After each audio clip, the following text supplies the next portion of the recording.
Okay, Mindy, this is the Board of Education meeting for Region 19 for Tuesday, November 10th. Mindy, could you take attendance, please? Yeah. Herb Erico. Kim Christensen. Here. Bob Jellin. Nancy Silander. Here. Liz Peasy. Here. Elizabeth McCosh-Lilly. Here. Janice Chamberlain. Here. Deb Holgren. Oh, I think Deb's waiting to get in. Sarah Smith. Here. Tony Pacheco. Here. Tim Rourke. Here. Thank you. Left one out. Oh, sorry, James Mark. Here. Thank you. Did Deb join us? Yes. Deb, you're here, right? I'm here. Sorry, I had Okay. to switch devices. Nope, not a problem. We always start with an opportunity for the public to speak. Mindy, have we received any comments or from the public at this point? At this point in time, we have not. Okay, then we'll go right into committee reports. First one we have is personnel. Well, Elizabeth? we have started the working with the teachers union representatives on forming a new contract. We'll be meeting on Thursday evening. We did as a personnel committee, we did meet last night online to just talk about some of the issues that we will be discussing, as well as Sharon and myself, Alan and Sean and Amanda met, I guess it's last week. It seems like a long time ago, but to discuss, to try and keep the issues pertaining to the stipend going, and hopes that we will get something resolved on that within this year. Thank you, Elizabeth. Policy and curriculum. Yeah, we met last week and we are reviewing the 4 technology policies that we had approved, I think, last meeting, but we're just going through it again now that it's actually happening with the one-to-one devices, and make sure the wording is correct. And you will receive those so we reviewed, we edited them, and they will, I think Shipman and Goodwin is going to look at them one more time. And then the board will receive them in December to review again. And then we also started, or we actually just received the Title IX policy, and we'll be working on that for a few months, I think. Thank you, Liz. Yeah. How about finance? Finance did not meet prior to this meeting. But building did. Building correct? did. Yes. So I'll roll right in. The building committee, in your board packets, you have minutes from our building committee meetings on the 14th and the 19th. We met again tonight. We basically been approving invoices presented to us by both the roofing contractor and the solar contractor. The roofing contractor is Greenwood Industries, is finishing up with, they have about 30 items left on their punch list. So that's what they're working on right now, and they're waiting on some additional supplies to finish the project. And we're hoping that that's going to be completed by the end of November. And the solar project, Jay Shea, who they're working on the electrical hookups for finishing up that with the panels. That looks like we're on target for hoping to finish things up by the end of December. We also made application for the purchase of renewable energy credits. So that's in process as well. We had given approval to Sharon to move ahead with that. And that was reflected in the minutes on October 19th. And we'll be looking at additional information on that next week at our meeting next Tuesday. Thank you, Janice. Okay. How about equity, diversity, and justice? Tony?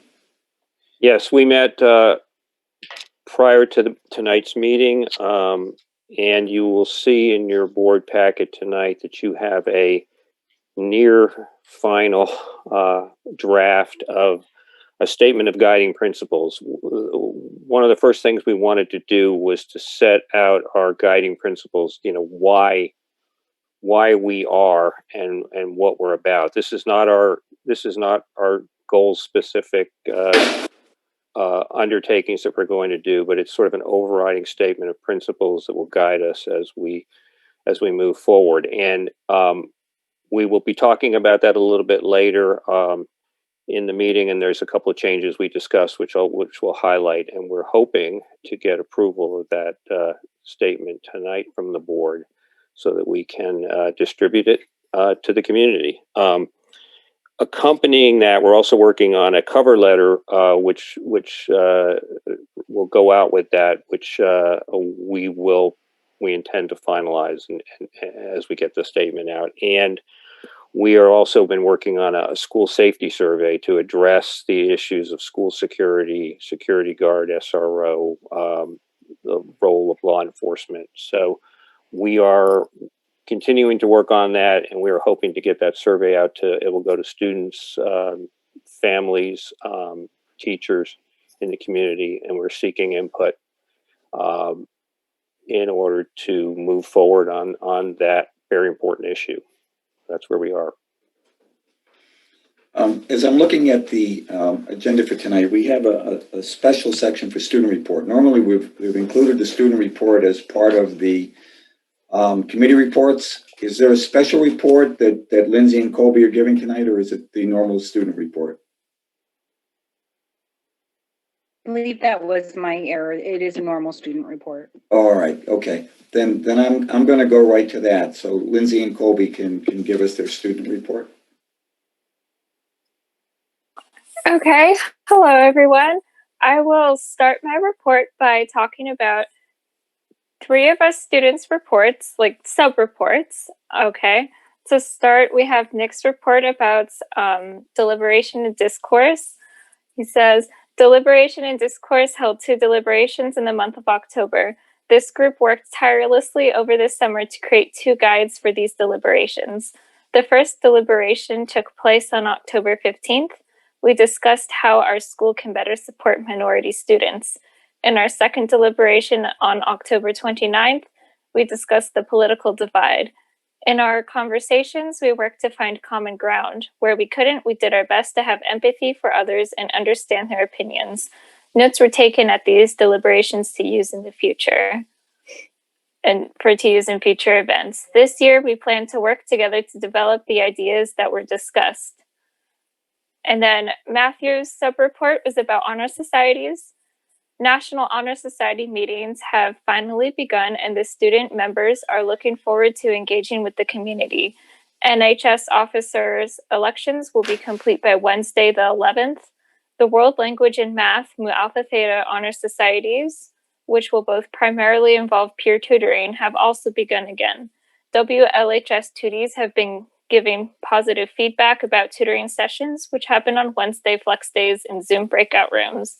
It should be a goal of the school to further help students feel comfortable reaching out for support from peers. My report about reopening 100%. I'm looking forward to taking part in the next steps needed to gather the information and EOS community's perspectives needed for planning our 100% reopening, although I'm concerned that the fact nearby schools are closing will affect this process. I currently have some questions I'd be interested in asking the board regarding the reopening plan, as well as a list of questions we might ask other EOS community members to gauge their feelings for reopening to full capacity. In addition, I have a possible idea that could be a solution offered to students who would choose to go remote upon 100% reopening, even if they currently feel comfortable attending EOS in person with the current 50% model. And now, Colby will finish the rest of the sub-reports. Yeah. Okay. This one's about wellness checks, and it's from Amog.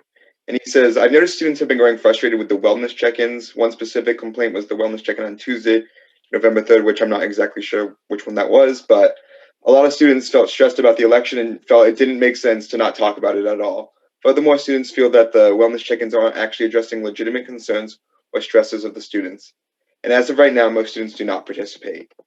And then this one's from Jocelyn about equity, inclusion, and justice. And she says, I'm very interested in seeing the direction the board and the school are going in to improve equity, inclusion, and justice within our school community. I've learned a lot over the past week about how to take the first steps in restructuring our school climate, ranging from reorganizing our curriculum to include more social and cultural awareness to determining how our school defines equity. It would be beneficial to offer professional development for school staff, such as workshops on dismantling racism, teaching tolerance, and social emotional learning. This is a really relevant topic that needs to be addressed in order to build a healthy school community, and I'm excited to see that our school is taking the steps to do so. And then I wrote about the work that we're doing in Peer Natural Helpers, and I said, currently, as part of the Peer Natural Helper organization, we are finding ways to reform our freshman transition program to accommodate the current situation. We are creating a video that overviews the school as a whole to give to this year's incoming 8th graders, the class of 2025, and hopefully to use in the future, pandemic or not. So far for the video, we're working on creating a virtual tour of the school, having interviews with various members of the school administration and department heads, sports information, and having representatives from various clubs speak about the importance of extracurricular involvement at E.O. Smith. And then we just had some items that we think are prevalent to talk about in the school community. And the first one we wrote about was just student climate associated with the election. As we mentioned before, wellness check-ins and how trying to find ways to restructure that to be more age appropriate for high schoolers. The whole trying to navigate college applications for seniors in our hybrid model, and then student fear of going remote. And then Lindsay's going to say some good things to contrast the items that need attention. Okay. Clubs have been going well. I hear that Vex Robotics designed their own game as an alternative to in-person competitions. And Science Club listened to a NASA employee and is planning on attending a virtual Science Bowl competition. There was a Model UN conference Saturday. Sunshine Club had its first appreciation week for staff. Drama started senior-directed one-act plays. Performances are in February.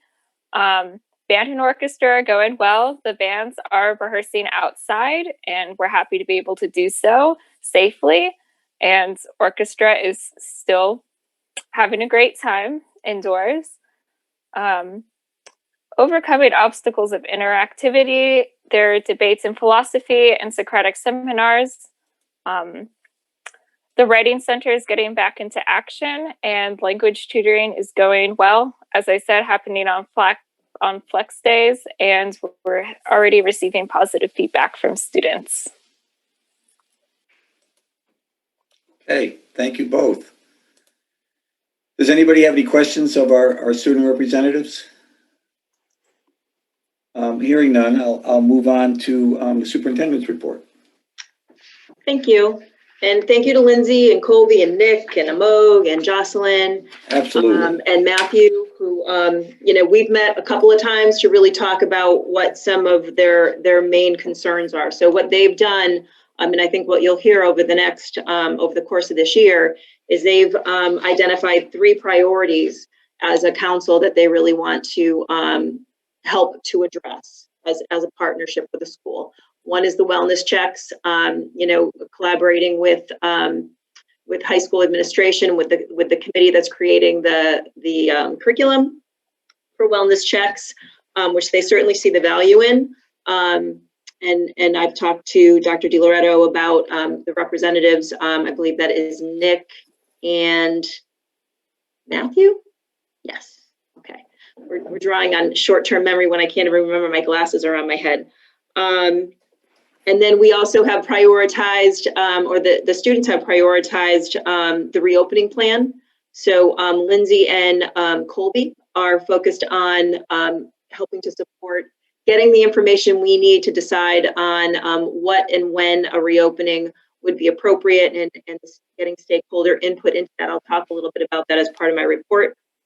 And then Moog and Jocelyn are the representatives for really diving into the equity, diversity, and justice piece. Although there'll be, students will be rotating through those committees, Moog and Jocelyn have really put a lot of time into digging into some of the research to bring some ideas to the board committee and also to the full board. So they've done an amazing job in short order to really wrap their brain around it. And you can tell how much they really care about the school community. And so I really appreciate that. My report talks a little bit about full in-person and just a learning update. We gave a little bit back, I want to say September probably, a very rough guideline as to when we would start thinking about and reconsidering 100% reopening. Based on the fact that we're seeing upticks in our cases around the state and in the region, there's some concerns. We're also seeing an increase in the number of students. Every time I have to send out a notification that there's a direct contact, or a positive case within the school community, we lose a certain number of students from hybrid in-person to remote. And I know it's certainly a concern of this board and of all of us and the students as well. Staying at in-person at all is a priority. Maintaining that interpersonal connection for folks is really a priority. So we had, and actually the numbers that are on my report are even a little bit different now, because when the packet got printed, the numbers have changed. So we're looking at this point today, actually as of 11/6, 35.2% of our students are full remote, as opposed to the 23.2% that were full remote on September 10th.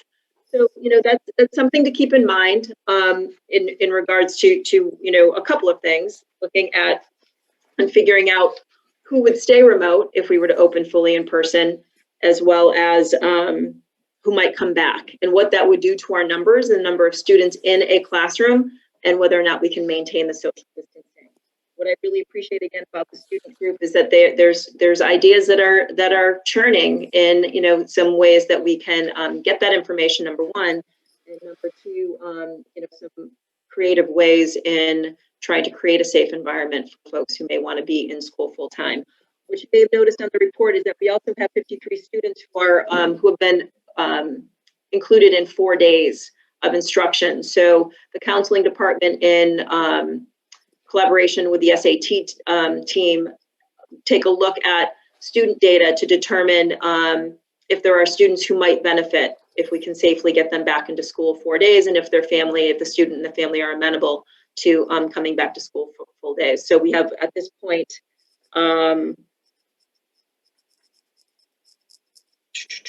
4 days a week.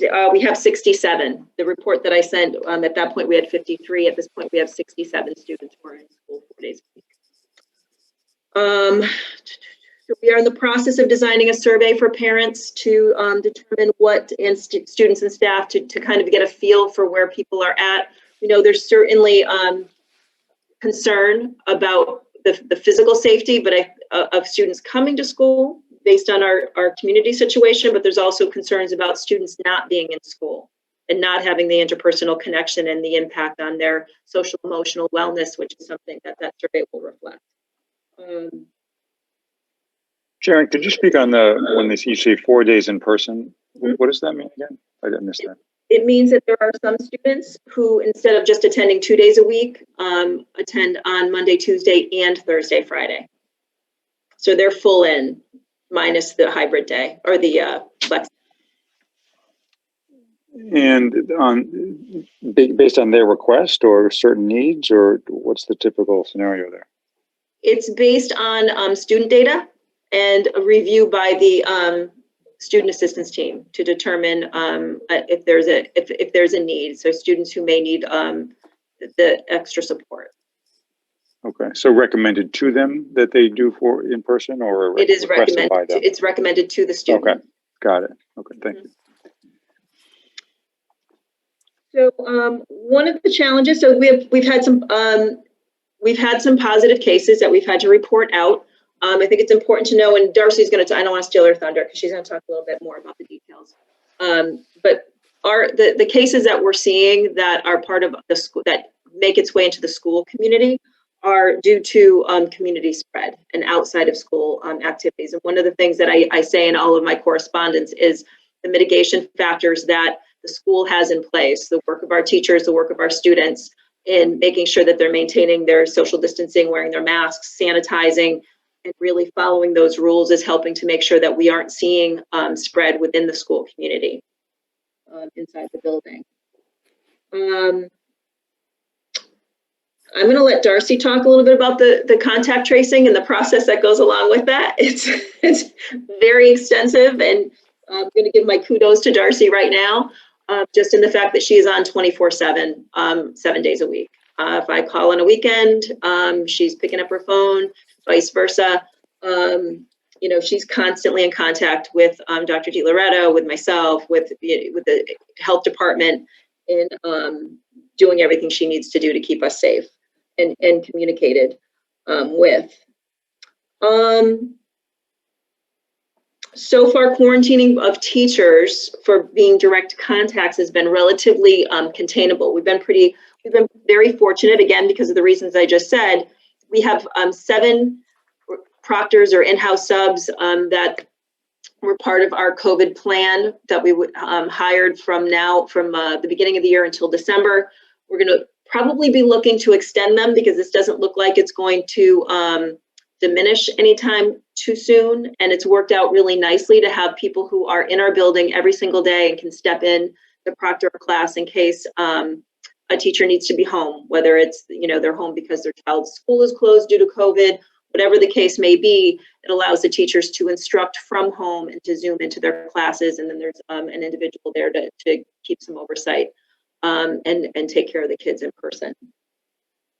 And then the last piece, something that I think we need to think about, and Dennis can always speak of this if he'd like to, the way that he explained it to me. When he evaluated the ventilation system back in the beginning of all of this, when we had to make sure and assure the state that we had a ventilation system that could support our reopening, there were actions taken to make sure that all fresh air was being brought into the building. He would get that up and going at, I want to say 5 o'clock in the morning. They start pulling in fresh air from the outside. We've been really lucky to have a very mild fall. But as it gets colder, that 100% air pull-in can pose a problem to freezing. I want to say the pipes. I know there's probably a different word to describe it, Dennis, but to freeze the pipes, that could potentially cause some problems with flooding in our building. So he's going to have to reduce that fresh air intake, not to a point that's unacceptable. We've been going above and beyond with our fresh air intake, but it does pose a question and a concern, and something we need to really have an idea of how many people we're going to be dealing with in the building if we start to increase the number of students in the building to go full 100%. That's something that we have to be very aware of. Dennis, I don't know if you want to add anything to that. Yeah, basically the air handling units of the state recommendations is as much outside air as we can physically do as far as the equipment. And we have been doing that. With that being said, as it gets colder, we have to slowly reduce the outside air intakes. And that poses less air circulation than ideally that the state would like. But they are recommendations. When we get into severe temperatures, the dampers are going to close a lot more, where there would be a minimum setting to try to protect the equipment. We really are relying on mechanical switches and sensors as our last guard against the coil freeze up. We did drain the chill water coils, but we still have heating coils. They do fail in the open position. That means they'll pump heat through the coil and still protect themselves. But we may have to go up and reset units a lot more often. So it's just another thing, a place of caution, to just to make sure that we understand that the air isn't like a summer day. We only can bring in so much. We still do our filter changes. And that's basically what I've got for you. If you have any questions. Thank you, Dennis. Yeah.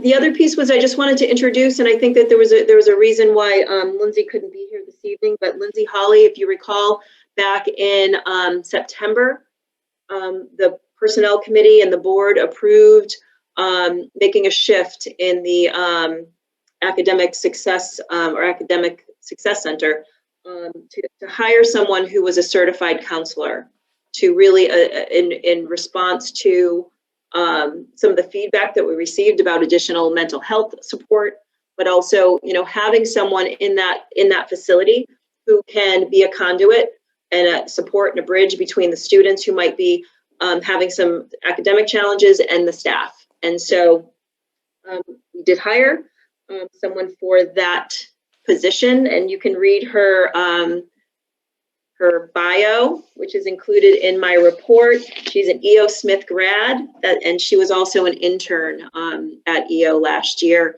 in the counseling department. So, you know, really coming in, knowing and understanding the system, the strengths of the system, clearly someone who is completely dedicated and on target with the philosophy of empowering our students to be successful. So at some point, I'm sure she will be addressing you with what she has going on, because she has, despite coming in pretty late in the year, she came in with a plan with a lot of energy. Lou, I don't know if you want to add anything. So I had a couple things to add in my report. Are you handing that off to me now? Not yet. Okay. 2 minutes, I swear. I did include the link. The state's now reporting data on positive cases. I include the link in my report. It just, that's part of what Darcy will reports every time that there's a positive case. We also want to celebrate Amanda Hanslick for her accomplishment. I know I sent that to you a while back, but you know, kudos to Amanda for her 2021 Grammy quarterfinalist award, or shifting from being a finalist to a 2021 Grammy Music Award semifinalist, which is, you know, absolutely amazing. You can tell how passionate she is about the work that she does, and we really appreciate her. And then I'm not going to talk about the democratic discourse, because I'm going to leave that for Lou. And so now I am done. Okay, before we will get to that report though, with Dr. DiLoretto and Darcy Irwin, I want to take care of the consent agenda. There are a few items on that agenda. Have people had an opportunity to go through it? I'm assuming for the moment that you have. Are there any changes, any items that you would want to remove from the consent agenda at this point in time? Okay, I'm not hearing anything or seeing anything, so I can put that to a vote. Does somebody want to make a motion to put forward the consent agenda for approval? That looks like silent It's Nancy. me. Yes, I will do that. I will move we approve the consent agenda as presented. Okay, is there a second? Sure. Second. Oh, now I get a big response. Tony was the one that I saw first. So Tony will be the second on that. Is there any discussion on the agenda? Hearing none, I'll put it to a vote. All in favor? Aye. Aye. Are there any opposed? Any abstentions? Okay, great. That consent agenda passes. We now do have a special report from Dr. DiLoretto and Darcy Irwin, so I'll turn it over to them. Thank you. I will be brief. So our deliberative practice forums, I think Nick's overview is very thorough. Just like to add two things. One, that first of all, we're very appreciative of the board's representation at both forums, well attended by the board. And the other is, I do know in speaking with board members that they gained a lot of insight being participants in those, in particular, the race and identity and option 3, things that we can consider doing. So that's well done. If we're going to be a deliberative school, then we have to practice, and it's an essential skill for the kids to have. Another thing, if you've noticed, we did not have an open house this fall. Our plan was to do it, but by the time we got it up and running, we figured let's just wait to the second semester. So at the beginning of the second semester, we will be, we're planning on virtual open houses, and hopefully we can get a more personalized version, and more to come on that. We do have our NEASC visit coming up next Monday and Tuesday. It's called a collaborative conference. It's a much scaled down version. It's all going to be virtual. and where they'll be meeting with students, they'll be meeting with staff, they'll be popping into classrooms. So that's happening Monday and Tuesday. I was told it would take about a month to get the report back. The process they use is they give you a draft, see if you agree with it, then you agree. And then basically what it does, it's more of a formative process. This time around, they've drastically changed the process. And we would effectively have 2 years to address some of the things that we have identified as places to work on, and they've confirmed. In some cases, they say to schools, you didn't put this down, but we feel that this is an area that you should explore as well. So we welcome that report. We think we were pretty critical of ourselves because we wanted to receive as much feedback as we could. Moving on, fall athletics is ending this week. I think it's a great accomplishment to get this far. It actually started in July with virtual practices, and to get to November, I think is a major accomplishment. So very proud of that. Winter athletics is has been postponed from, it was supposed to start November 21st. We're going to get an idea of what the start date is at the end of next week. The CIAC Board of Control is meeting at the end of next week. So we don't really know what winter athletics has in store for us, but hopefully a decision will come soon. And just a quick mention on the PD and the suggestions. We have offered PD in those areas, and we will continue to do so. And finally, the wellness check-ins. This Thursday's wellness check-in, we'll have a survey, and there are open-ended questions. So students and staff can comment on the wellness check-ins and how those can be improved. And we're looking forward to that. And some of the critiques that we heard are actual questions on the survey. So thank you for that. And like I think I said in the previous meeting, we've got a team of people that are trying to make these fit. I think the message is that we need to have these become part of our culture. And what that means is, even if it isn't an issue for someone, if you have a level of expertise, we need you to contribute and add to the conversation. We don't think it's good enough to say kids aren't talking, particularly older students who have the capacity to get a conversation going. And that's the expectation moving forward. But at the same time, we very much appreciate that we're not there yet. They are working for some groups, clearly not everyone. So that is our goal, to make these rewarding for all of us.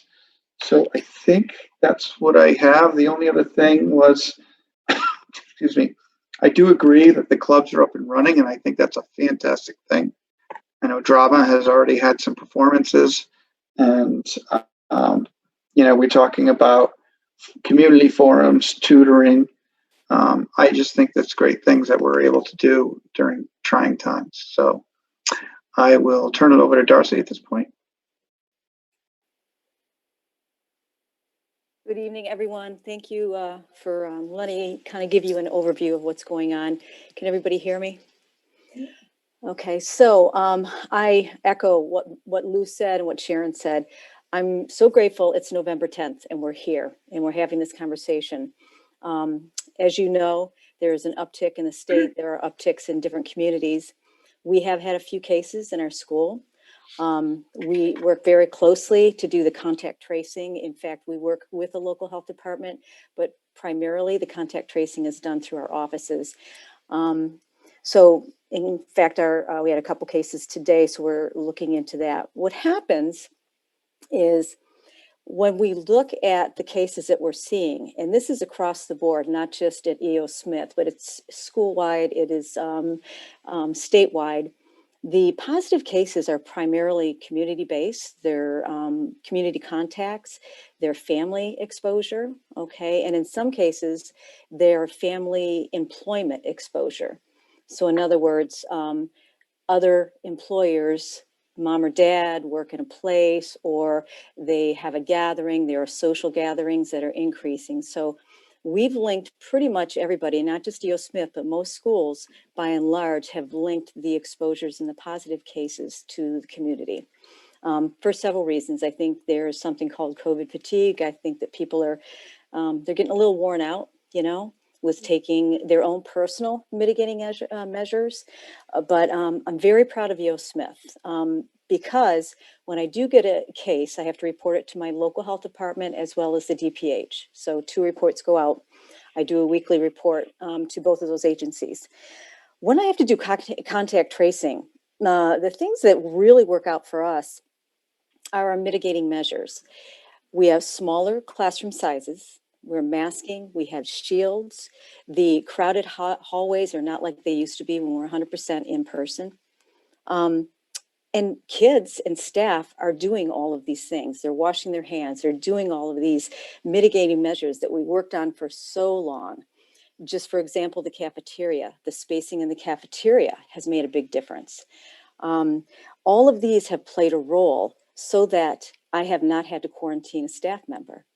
Okay, that's a big deal. What you're seeing in other schools are a couple of cases, and then there's exposure, and then multiple quarantines, which involve staff members. I think we're very fortunate. We have some solid subs, but I think that because we're doing what we're doing, we have not had that experience in our building. So I'm really proud of that. And it makes my life easier as a contact tracer in the building because I can visually go into every room that a kid has been in. The other piece I want to mention with the hybrid, just so that you understand, we have 2 days a week. A student comes in 2 days a week. There's a flex day on Wednesday. And then the other group of the alphabet comes in on the other 2 days. So I literally look at the window 48 hours after I get a test result, and it's usually 1 or 2 days. And then I have to go in and explore to see if there's any athletic involvement, which sometimes there is. Okay, so those are huge factors that play a major role in keeping teachers in the building, keeping other students in the building. It makes it so much easier for us, or for me as a contact tracer, and for me to report back to the health department. We have had athletic exposure, but I'll tell you, we're very lucky. We got to November, just like Lou said. You know, there are moderate risk sports that our kids participated in, and we're very, very lucky. We've had some situations, but when I've been out in the fields, the kids have masked up, the coaches stayed masked. So again, I feel that we've had a real positive fall. You know, I can't say enough about that. So when there are quarantines in the building, these are increasing. They're not necessarily due because we have school exposure. So I want to break that down for you a little bit. I have multiple kids that are quarantining that have really nothing to do with other positive kids that are in our building. It could be a mother or a father, or it could be a sister. And the parents have taken such great responsibility. I'll get a call on Monday I'll get a call every day. I think my husband was exposed. I've been exposed. I'm keeping the kids home. We're testing the family. So I think the proactive efforts of the families, the proactive efforts of our staff members, I think it's really showing in how good we look right now. And that's today, November 10th. Again, I can't, I'm feeling pretty proud about where we're at. I didn't think we were going to get this far, to be quite honest. But I also wanted to just open it up to any questions that you might have on, you know, what you're thinking, what you don't know about contact tracing, or, you know, even the routine in my office. So I'm available to answer any of your questions.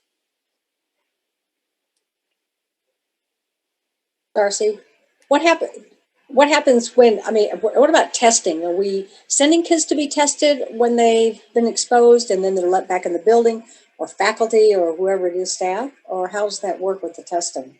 So I'm very clear on, that's a great question, Nancy, thank you. I'm very clear on the 2 different types of testing. There's a rapid test which is antigen. Right. So if I have a symptomatic staff member, a coach, or a student, I'm okay with sending them to a rapid test facility. Okay. Okay, if they if they need to be quarantined, I'm looking for a PCR, which takes in some cases 2 to 7 days because our labs are getting backed up. So every situation, there's not a cookie cutter scenario, Nancy. Every situation is different depending on what's presenting. And so I look at the whole picture. If it's a college kid exposing a sibling that attends our school, I'm going to tell them what to do in their household, how to isolate, and what quarantine looks like. And I don't always send, even though Rob Miller has been great, he's my right arm, I don't always send everybody out for a test if they have to be quarantined. Okay, all right, that was my question. Yes, because it's a little too soon. I want to wait for that 10 to 14 or 13 day window. Okay, if that makes sense. Yeah. Any other questions? None? Okay, Darcy, thank you very much. Yes. Very much Thank you. appreciate the update and the Absolutely. insights. And Thank you. please, and please if you want to email me a question that comes to mind after tonight's meeting, please feel free. I mean, like Sharon said, I do check my emails. I'll get right back to you, I can promise you. 24/7, she said, yeah. I take naps in between. Thank Okay. you. Thank you all. Thank you. Thank you. Okay. We Jim, now have go ahead. What were we going to say? I'm sorry, can I just, I want to make sure that it's not, it was in my report and I neglected to talk about it. Or actually it's in your correspondence. And I just wanted to kind of raise up the piece of very quickly that we did receive notification from Brian Klimkowitz, Special Education Division Director for the State Department of Ed, that acknowledged the district's efforts resulting meets requirements and identified areas used to make the determination for 2018-19 adequate APR. And so our special ed department was given some kudos for some of their practices. And I just wanted to recognize Steve Bain, who I think is on our call, in regards to all of his efforts. It's really, some of it is compliance and making sure that, we're meeting all those legal obligations and doing all the things that we should. And some are meeting the expectations for, lessening the gap. So I just wanted to let him have a couple words. Thanks, Sharon. Steve, you want to add anything to her comments? Sure. So every year we get an annual performance report, and basically the federal government, disperses money to the states, and the states disperse money to the schools, and there are certain accountability measures put in place by the federal government and then the state government. So, we are again monitored on a yearly basis. We get a report. There are 6 indicators looking at disproportionate representation of racial and ethnic groups in special ed. They look at our, whether or not we're hitting all of our compliance standards as far as getting our meetings done on time, our evaluations done on time. And then, there's some monitoring of our just general supervision. Are we, correcting any issue that might come up during the year in a timely manner? So, we met requirements in all of these areas. We have a great system where, one thing that has come up is, throughout COVID, the federal government didn't relax any of their requirements. So while we're home and, we still have to comply with the timelines with getting our reports done. And although this looks at the 18-19 data, I'm pretty confident that when the 19-20 data comes out, we'll meet requirements as well. So I can answer any questions about this report. These 8 indicators are just some of the ways that the state monitors our program, and this is true for all special ed programs in the state. Does anybody have any questions? I just have a comment, and I probably shouldn't say it, but I'm going to anyway. Steve, as you are just an S on my screen and I can't see your face, and I I've know. been, no, but I've been listening intently to your voice, and there's a trace of a Tom Petty in that voice, and the way that you talk. Don't ask me to sing, please. Won't invite me back. And I've never noticed that before, but I think under this particular set of circumstances, that's what you were reminding me of. But thank you very much for your report. Oh, sure. Thank you. We do have a couple of motions on our agenda for tonight. First deals with the amended school calendar, and second deals with the board retreat. Is there anybody that would like to put forward those motions for approval? Are there any discussion on that? Well, not till somebody makes the motion. Got it. I'll make a motion. And what might that be? Want to Which make a one? motion for both of the things on the board No, agenda? no, no, one at a time, one at a time. One at a time, okay. So let me go back to my. Okay, so hold on. I'm almost there. I'll make a motion that the Region 19 Region 19 District Board of Ed adopt the amended 2020-2021 school calendar as proposed by the superintendent. I'll second. Second. Sarah. Sarah, second by Sarah. Now, is there any discussion on that motion, Tim? Yeah, I guess I had a question, or maybe just a clarification on, so there's a current and there's a proposed, right? So presuming the current was previously implemented. So I included both of the calendars, Tim, so that you could see exactly what the changes were. Yeah. So, Yeah. I'm sure that Sharon or Lou can talk more to what the changes were, but we had half days on Mondays, for PD days, and they've been changed to Wednesdays. So that would affect the months of, November, December, March, and May. Okay, so on the proposed, I guess I'm not clear as to when school starts. Yeah. When school starts? It doesn't seem to be noted. I think So this ninth. was the amended calendar that we had additional PD days at the beginning of the year. So our first PD day was August 31st, but the changes in this schedule are really only what's going forward from, from November. So the school day starts at the same time. What we're doing is making them full days on Monday. And we are taking those 2 hours and putting them on Wednesday when teachers would meet in departments anyway. So what we're doing is, what we found out after was that the Mondays were always getting hit, and there was less instructional time on those Mondays. So we just moved them to the Wednesdays. Okay, I'm actually thinking I was like a year behind here, actually. So that's in the past, so my question's kind of moot, I guess. Yeah, this is an amendment to the current calendar. Yeah, right. You realize Yeah. Thanks, Jim. Yeah, got it. No, but to be fair, Tim, I was thinking the same thing. So you and I were on the same page. Okay. Okay, is there any other discussion on that particular motion?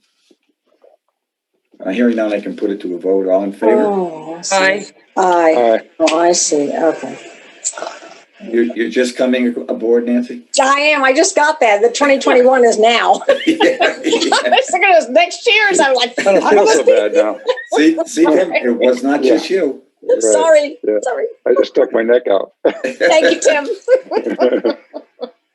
Okay, there's another motion on the agenda for tonight as well. Janice, would you like to make that motion? Oh, please? gosh, okay. Hold on. I'm scrolling down, here it is, okay. So, I'll make the motion that the Regional School District 19 Board of Education hold the board retreat on Saturday, December 19th, 2020. Second. Second by Elizabeth. Is there any discussion on that particular motion? None? Oh, Nancy? You're mute. You're muted, Nancy. Now you're silent. Is there some reason it's not the Saturday previous to that? It The may have 12th? to do with our availability of our Finance director? finance director, yeah. Right. So initially that was the date. So this is definitely, you know, a conversation that we can have. That was a date where she had a conflict. However, I did speak with her actually after the board packet went out. So that is certainly open for discussion if you want to amend it, because she is now currently available on the 12th. I would prefer the 12th, you know, the 19th gets close to the holiday, and not that we're getting together with anybody this holiday, but who knows, you know, so. Oh, darn, I was coming to your house. It's all right, Sarah, you can come the day after. Anyway, can I propose an amendment, we make it December 12th then instead of December 19th? Well, Or is that a to problem? do it formally, we I would know. either have to go back, make a friendly amendment, have it reseconded, or we can just put this one to a vote, and if it doesn't pass, then we can go back and reconsider. It's up to you guys. Let's do that. That's what I was going to suggest. So is there any other discussion besides Nancy's? Okay. Before I put it to a vote, before you do vote on this motion, keep in mind that Nancy has made the suggestion that it might be better to have it on the 12th of December as opposed to the 19th. And Sharon has indicated that that date could be available if more of the board would prefer it. Okay, having said all that, I can put it to a vote. They're all, anybody in favor of having the board retreat on December 9th? All in favor? 19th. 19th. 19th, I'm sorry, yes. I hate to do this, but I have. Oh, it's okay. It's up to you. I'm sorry, I have a meeting on the 12th. Okay, but we're putting the other motion to a vote right now, Sarah. So are you in favor of the first motion? Is that what you're saying? Yes. Okay. I know what I'm doing. Is Oh, I saw there any, those. is there anybody else in favor of having the retreat on the 19th? Are there any opposed? No, I won't be there. So. Yes. 3. Post. Oppose. Oh, I'm seeing like 4 opposed. Are there more than that? Okay. Are you like voting on every single part of it? In favor, abstention, opposed? Take a pick. It'll be. Yeah, well. It doesn't pass anyway, so it doesn't matter. Yeah, but not everybody voted. It looks like everybody else is abstaining. Is everybody else I'm abstaining? abstaining. No, I voted I'm against abstaining. it. I can do either. Yeah. I'm Okay. abstaining. Well, the majority of people opposed it. There were a number of abstentions, so I guess that motion didn't pass. Is there a second motion? I'll make a second motion And what would that be? that the Regional School District Number 19 Board of Education hold the board retreat on Saturday, December 12th, 2020. I'll second that. Oh, now everybody's on board. All right, so we'll give a second to Nancy. Is there any discussion on that? Sarah has a conflict for the 19th. Yes, I do. I have who cares? But I have a meeting I need to be at, so. On the 12th. Okay. We'll keep you informed. Then you zoom in? No, because I'll probably be zooming into the meeting. There are several votes and so forth. Okay. You do 2 at once. Yeah. Your laptop, your iPad. Two screens, 2 devices. 2 screens There you at go. once. I could have you on the phone. That's true. Yeah, Okay. yeah, there you go. All right. Is there any other discussion on that second motion? Hearing none, I'll put it to a vote. All in favor, please raise hands. Aye. Aye. Are there any opposed? Any abstentions? Okay, that motion passes. I heard Tim's hand. All right. All right, we now move on to discussion items, and the first thing that we have on there are snow days. This could be a very interesting one. Take it away, Sharon. Except you're muted. So we received notification from the commissioner earlier this month that the State Board of Education had elected to allow school superintendents to go to a remote teaching day in lieu of a snow day. Sounded like a Christmas miracle at first. When you start thinking about it in a little bit of detail, I think we are all really pretty excited about the idea of not having snow days. There really is a lot more thought that needs to go into it. So I just kind of wanted to run by you and discuss with you and get some input on kind of our thoughts in regards to the snow day piece. So in some cases, when we know that there's going to be a pretty significant snowfall that could impact power and connectivity, we would probably call a regular snow day on that day. I did have a conversation with the sending superintendents with Ashford, Mansfield, Willington. We all don't necessarily have to be on the same page with that. We agreed that, you know, they could have a remote day if we have a snow day, and or vice versa. And just based on the fact that we have different resources that are available to us. Not all the schools are full remote one-to-one. We, in preparation for COVID, our teachers and our students are ready to go remote overnight if need be. Everybody's been, we had a little practice of that last month. And it was, you know, things went fairly well with folks getting the notice that they had to go remote the next day.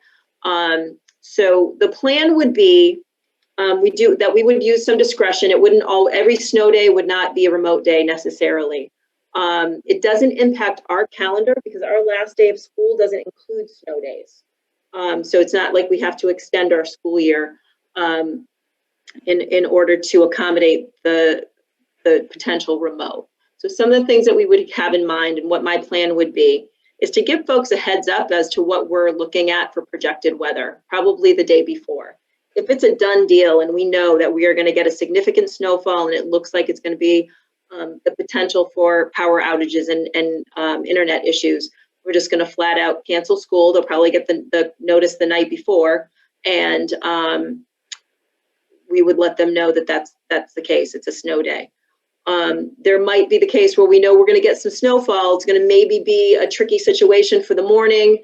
It's going to fall into the time when buses would be on the road. So we know that it would probably be a snow day, but it's not going to be a crazy snow event. And we would call a remote snow day or a remote school day for the following day and try and get that information out. In the case where it's kind of an unknown, we would probably send a message. We would send a message to families and to staff to say, hey, look, it's kind of on the fence right now. It's not our desire that every time there is a snow event that could result in a delay, we don't necessarily want to go to a remote day for that if it wasn't going to be a snow day to begin with. So there might be days where we might make the call early in the morning to say it's a remote day or it's a snow day. But we would give folks a heads up the day before to say, you know, here's the situation. We're not really quite sure. Be prepared for a phone call tomorrow, and we'll let you know whether it's going to be remote or whether it's going to be a snow day. I don't necessarily want to be pigeonholed into any one of those decisions, and I don't want to get into a place where the easy solution is just to call a remote day, so that we end up spending more time and more days out remotely than we need to. Just because it's the easier, it's the less pressure, no phone call at 4 a.m. type of a decision. We want to have our kids in the building with us as much as possible. We know that they're benefiting from that in-person time with their teachers. So if we don't have to call a remote day or a snow day and it can just be a delay, then we want to stay with that practice as well. So those are the thoughts. I will open it up to any questions. Sharon, I have a quick question to start. What happens on those days where it would normally be a delay? Would you treat it as a delay and have people that are supposed to be in on that day come in? Okay. And then what happens if you get an unanticipated storm? In other words, in the morning, it looks like it's going to be okay. And then all of a sudden the sky lets loose. What would you do at that point? We're in good shape. That's a really good question. I think if I can't give a heads up the night before, that would probably be a snow day. It would really be circumstantial because folks wouldn't really be able to prepare for it. But usually it's usually the opposite. It's usually, oh my gosh, Armageddon. And then you wake up the next day and there's nothing. But in that particular case, it would probably be because if that were the case too, we'd be looking to say, okay, what's really happening? We're going to err on the side of caution and probably take a snow day. But those are circumstantial pieces. I want to talk to teachers and to Dr. DiLoretto about their take on it.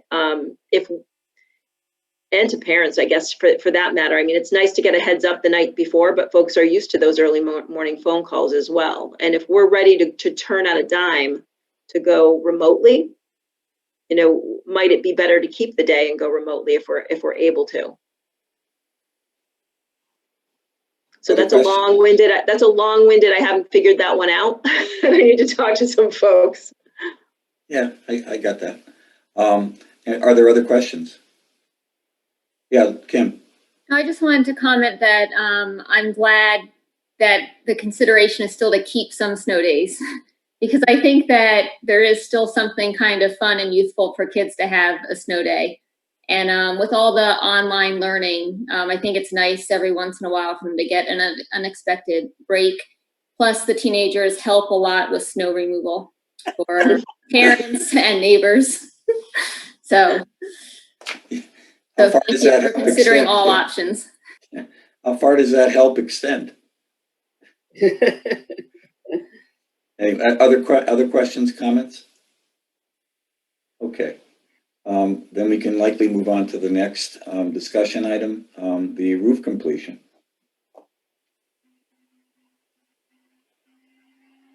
I can talk to that, I guess. I think the building committee discussed earlier, kind of where they are.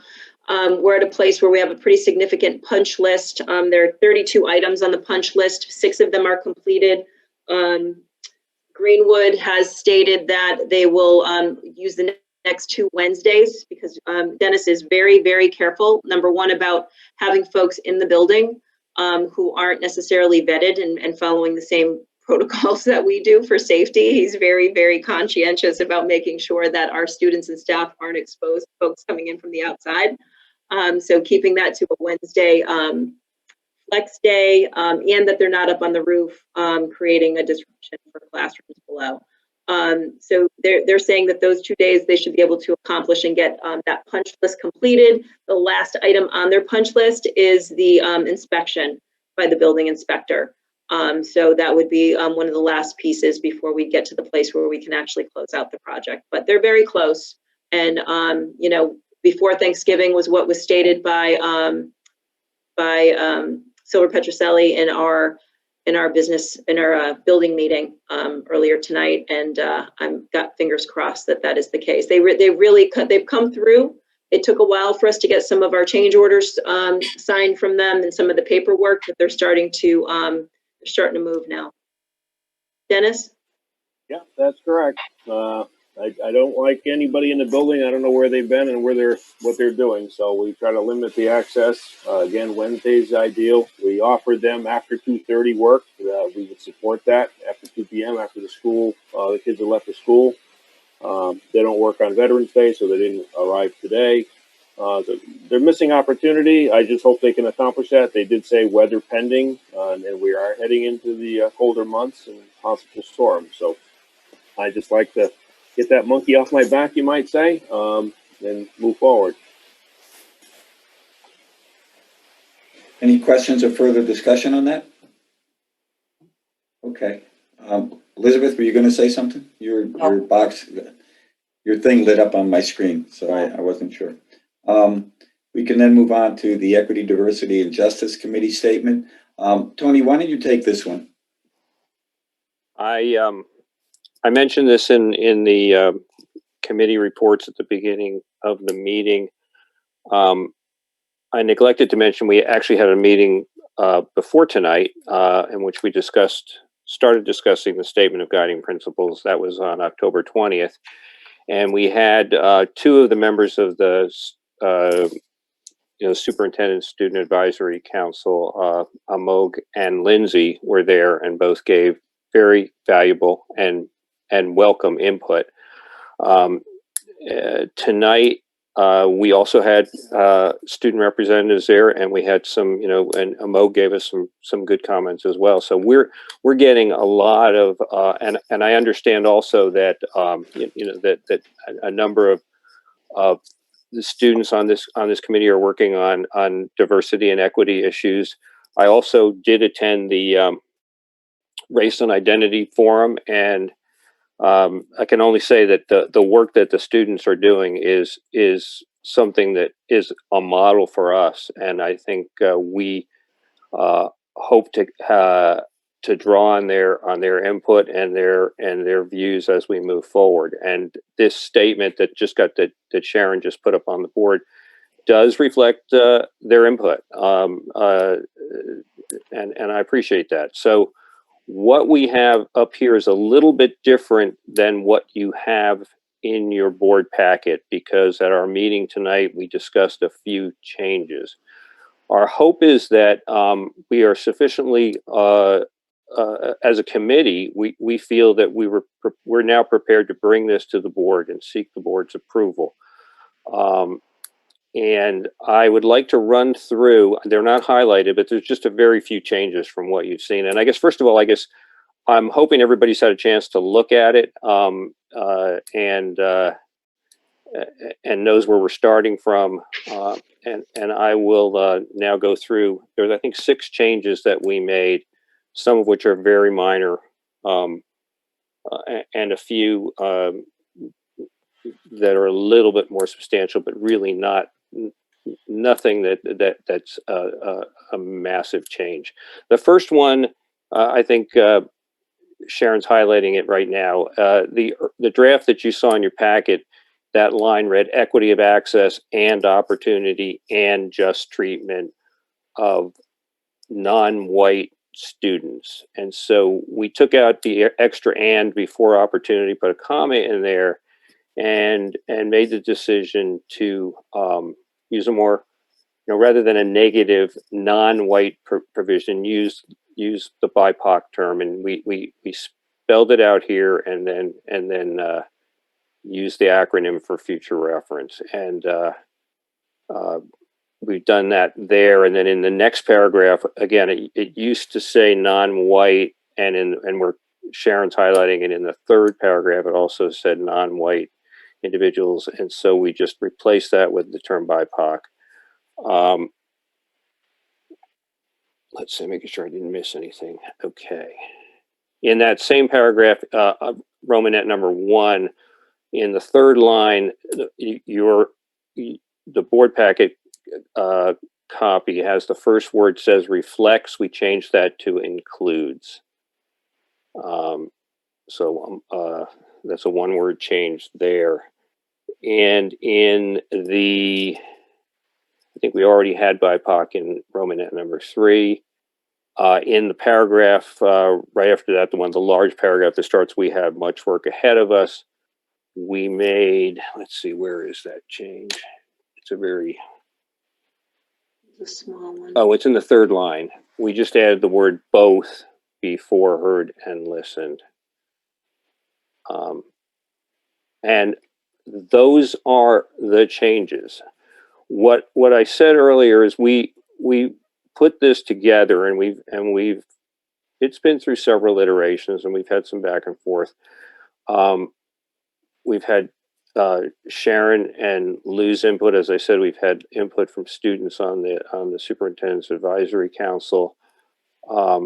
Without putting Jeff on the spot, I know that he has seen it, and I don't know if, as the teachers union representative, and I don't know if you have any input or have received any input on it. We would welcome any, if there is any. Tony,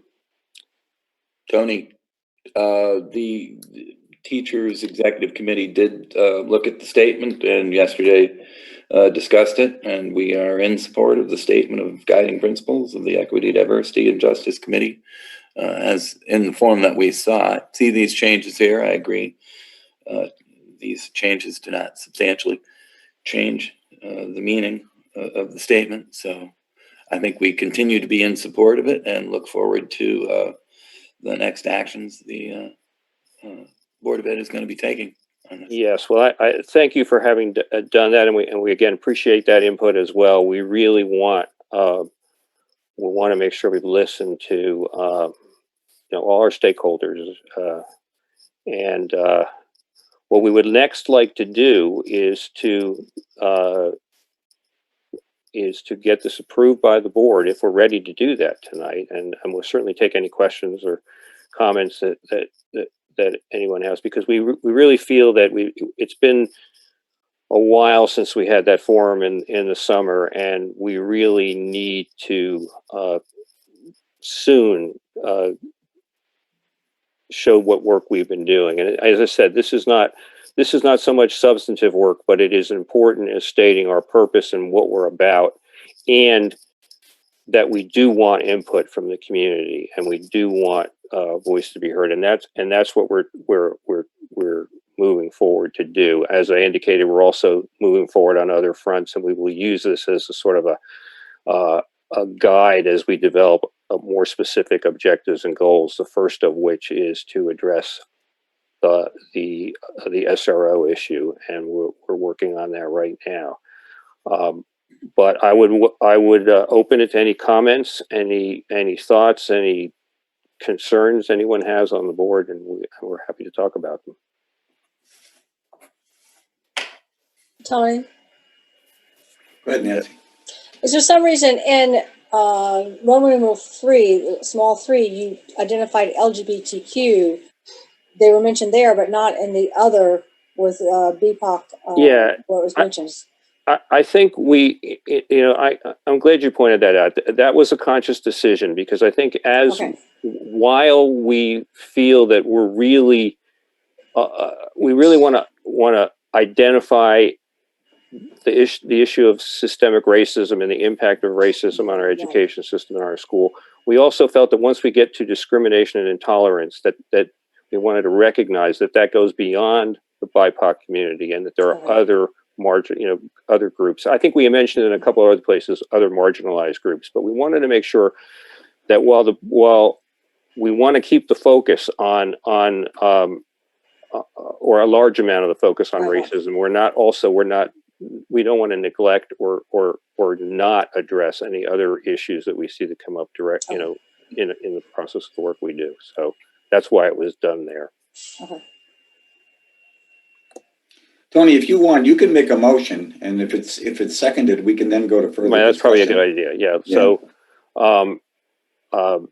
I would like. I guess I can make the motion. I mean, I would move that we that the board approve the statement of guiding principles as amended from what you have in the board package and shown and highlighted by Sharon, and that I just reviewed, and that we get it approved and move forward. I'll second. Second by Janice. Now, is there any discussion? Anybody have any comments, questions about the guiding principles as have been put forth tonight? Not seeing a whole lot of noise or hearing a whole lot of noise. So what I'll do is I'll put it right to a vote. Nancy, did you have something else? This is for you Nancy, all. okay.